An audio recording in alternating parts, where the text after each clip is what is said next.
Hello everyone and welcome. My name's Caden Woolsey here, and in today's video it's kind of different. I don't really do much information about games or any of that, but here is a Call of Duty not gameplay but Call of Duty 2 information. It's behind the scenes of Infinity Ward. It tells you all the information about Call of Duty 2, how Treyarch started, how Infinity Ward started. So, hope you guys enjoy the video, and I'm going to start it. Here we go. Following up on Call of Duty 1 was a big challenge. We weren't sure which direction we wanted to take it. Come behind the scenes with Infinity Ward as they face the challenges and triumphs of creating Call of Duty 2. When we first started out, Infinity Ward was 22 members of the Medal of Honor Allied Assault team that worked out in Tulsa, Oklahoma. In 2002, Infinity Ward began work on the original Call of Duty. We knew that we had money. We were just, this is money. We put it on the table. You need to play this. The news of that prototype just went through Activision like wildfire. The game quickly evolved into a groundbreaking departure for World War II first-person shooters, earning it over 80 Game of the Year awards. That set like a pretty high bar for Call of Duty 2. What are we going to do differently? How are we going to top that? Well, one of the things about Call of Duty 1 where some people felt it was a little too linear. So we wanted to open up the gameplay. This required reinventing the AI completely because we didn't know which direction the player would be approaching an objective from. So you can't just pre-plan a course and do a series of scripted events.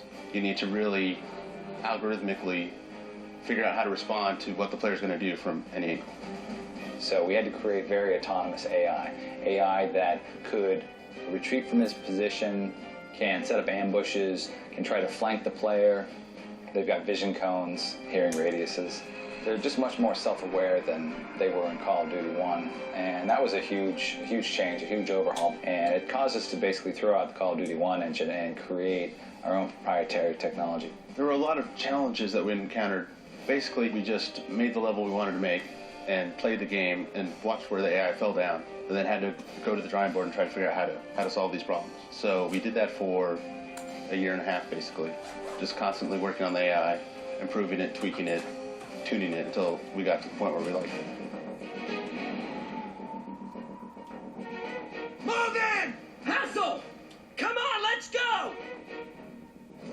So one of the things that came out of the nonlinear gameplay mixed with the all-new AI was how do we make this AI even more important to the player and make him appreciate his friendly troops more.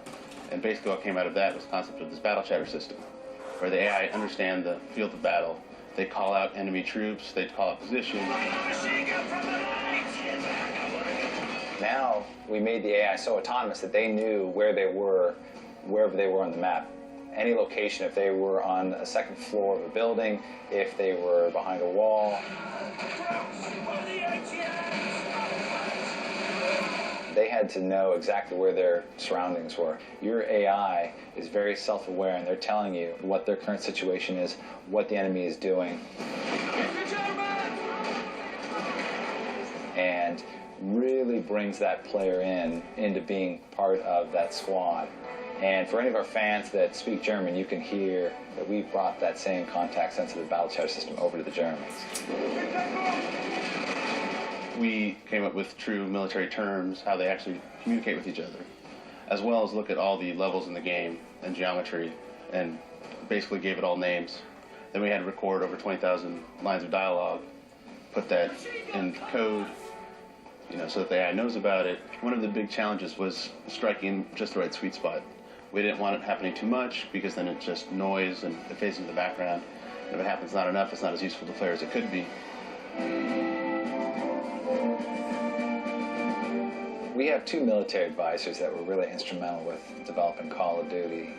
We asked them what were the things that were missing from Call of Duty 1 that you see on the battlefield, that you experienced every day. And they said, well, there's portable concealment.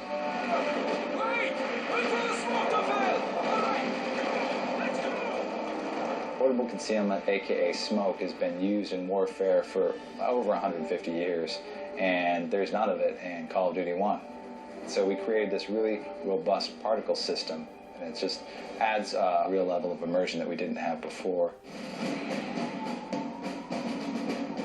We We have a lot of great level designers who do a lot of research and are inspired by real events. So on the Duhawk level, for example, the Rangers actually did scale the cliff face, and the guns had actually been moved, and they did actually have to go find the guns. We storyboard out this stuff, and it was soldiers start on the Higgins boat on the way in, soldiers are on the beaches, soldiers scale the cliffs. It was a lot more complicated when we implemented it than what we saw just from the storyboards. That whole level took a massive effort from a large group of people for a few months before we had the E3 trade show. And 2 weeks in, and you're just like, I don't see it. 3 weeks in, don't see it. 4 weeks in, there's something going on here. 5 weeks in, wow, we got some magic. Keeping up their high standards for authenticity, the team did extensive research, including sending design teams to North Africa and France. We had an artist and a game designer to check out what a real North African village looks like. We also sent a few artists to Normandy to check out French villages. There's a big difference between how Americans perceive a French village and how they really are laid out. And it really kind of caused a big redesign for a lot of stuff. Probably the biggest challenge that we had, I think maybe a month into development of that, Microsoft came to Activision and said, we want Call of Duty to be a launch title, exclusive to the Xbox 360. We told them it's not going to be a problem, we're going to knock it out of the park. And then we got back to our office and we were like, okay, we have to somehow plan to use a bunch of art techniques that haven't been invented yet, so let's design those in. We need to design the game for hardware that doesn't exist. We need to schedule out workflows for people who we haven't even hired yet. I think that was just a real kind of amazing thing, how you can kind of visualize how this stuff is going to work out, how you're going to hire these people, how you're going to work on this hardware. And just through sheer force of will and people working late hours and having a lot of passion, how it just all really kind of came together.